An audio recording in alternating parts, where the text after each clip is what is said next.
Le grand intérêt de l'astrologie, c'est en fait non pas de dire ce qui va se passer, ou ce qui est en train de se passer, mais de dire combien de temps ça va durer. Et là, la plupart des gens sont dépassés. Évidemment, on a un système électoral qui nous dit, voilà, telle personne est élue pour tant d'années. Et donc pendant 5 ans, par exemple, il n'y aura pas de changement, en 5e République en tout cas, de président de la République. Mais ce sont des déterminations, sinon des déterminismes, assez artificiels. En fin de compte, on ne peut pas se passer d'une véritable astrologie, d'une astrologie authentique, ce qui n'est pas le cas de la plupart des produits astrologiques que l'on propose aujourd'hui.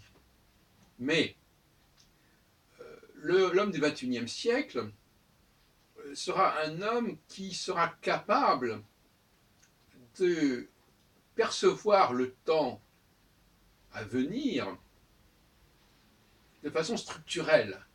C'est-à-dire, je sais que pendant tant de temps, voilà la situation qui sera dominante. Et puis, au bout de ce temps-là, il va se passer un changement. Or, dans le cas des élections classiques, c'est vrai qu'on nous dit au bout de tant de temps, il y aura un changement. Mais on ne sait pas quel changement aura lieu. Peut-être que ça sera le même personnage qui sera réélu. Quand il n'y a pas de limitation de mandat, peut-être que ça sera la même majorité. Donc il n'y aura pas forcément de changement. Il y aura une opportunité, une occasion de changement. En revanche, au regard de l'astrologie, quand je dis qu'au bout d'un certain temps, il y aura un changement, il y aura un vrai changement. C'est-à-dire qu'on passera de la phase A à la phase B, à condition d'intégrer au niveau de la pensée la dualité. Si je n'arrive pas à penser la dualité, si je n'arrive pas à légitimer la dualité, je n'arrive pas à comprendre ce que A et B ont de différent, les enjeux qui divergent entre les deux pôles, ben ça ne va pas. Or, actuellement, d'abord, on ne sait pas très bien, on ne sait plus très bien ce que c'est que la gauche et la droite, mais en plus, on ne sait pas très bien quand elles vont alterner. Une question qui s'est posée en permanence. Généralement, ceux qui sont au pouvoir ne pensent qu'à une chose, c'est d'être reconduits. C'est-à-dire de poursuivre leur situation, de perpétuer leur situation. Et ça, c'est malsain. Le consensus, le nouveau consensus, consisterait au contraire à dire, nous savons qu'il faut une phase A et une phase B. Nous savons qu'il n'est pas raisonnable de perpétuer indéfiniment la phase A ou la phase B. Et là, justement, on s'aperçoit que le système démocratique en vigueur ne garantit absolument pas cette alternance. Il envisage, on ne sait pas très bien qui va arriver au pouvoir à la fois suivante, et on ne sait pas non plus très bien quelle est la politique qui va être suivie. Alors il est possible qu'effectivement, en pratique, une certaine façon de gouverner s'impose d'elle-même, et que même si c'est la même équipe qui reste au pouvoir, elle ne mènera pas forcément la même politique, du fait justement de l'évolution cyclique. Alors, on peut aussi dire cela. Mais moi, j'ai recommandé que, au niveau de la pensée constitutionnaliste, au niveau de ce qu'on appelle la 6e République, on fasse entrer dans la Constitution la nécessité de ces deux pôles dont je viens de parler, que moi j'appelle le pôle alpha et le pôle oméga, et ne pas laisser au hasard les choses se faire. Parce que finalement, la politique devient un peu comme un produit de consommation On ne sait pas très bien ce qui va se passer, on ne sait pas très bien qui va acheter quoi, qui va voter pour quoi, et ça ne va pas. C'est trop fluctuant.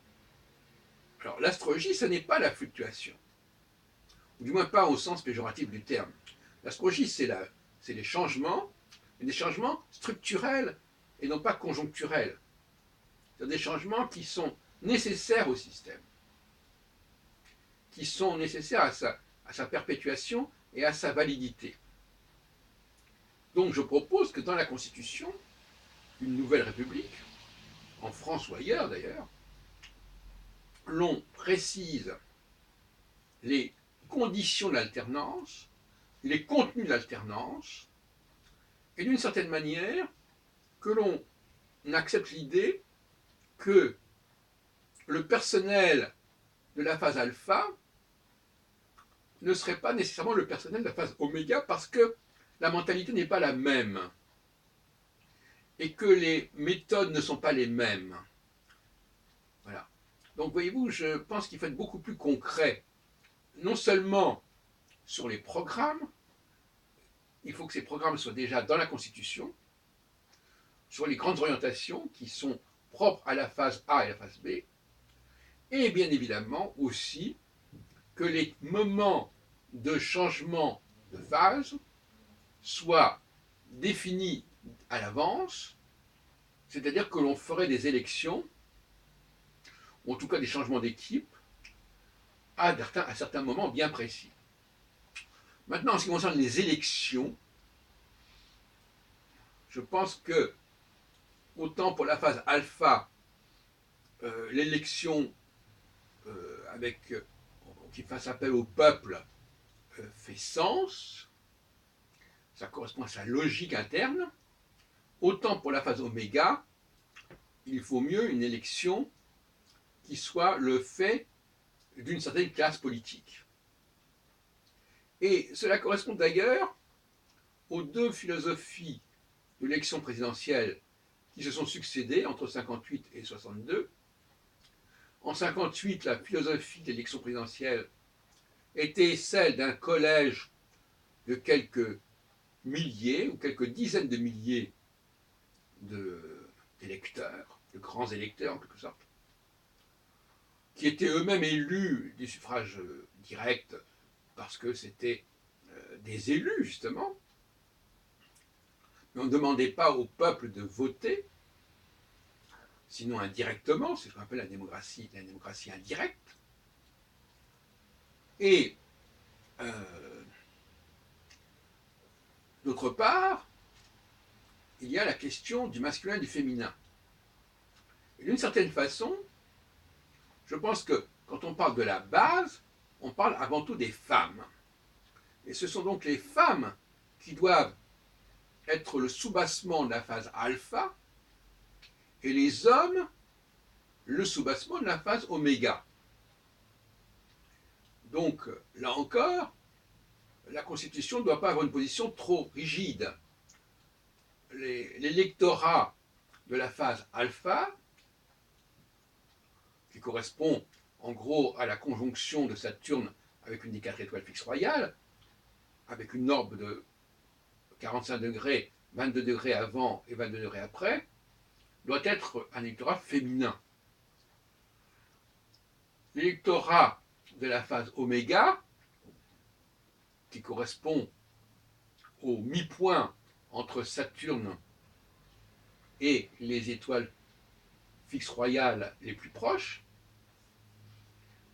doit être un électorat masculin élitique. C'est-à-dire où tout le monde a un nom, tout le monde est connu, on n'est pas des anonymes. L'électorat féminin est un monde anonyme, si on veut. Voilà, donc quelques réflexions de ce type-là, mais pour conclure, je répète, encore une fois, on ne peut pas continuer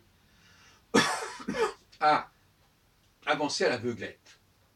Il faut savoir où on va, quelles sont les alternatives existantes, quels sont les personnels politiques correspondants, quelles sont les dates auquel ces changements doivent avoir lieu, et ça, c'est une modernité du XXIe siècle que nous sommes en train de repenser et d'imaginer.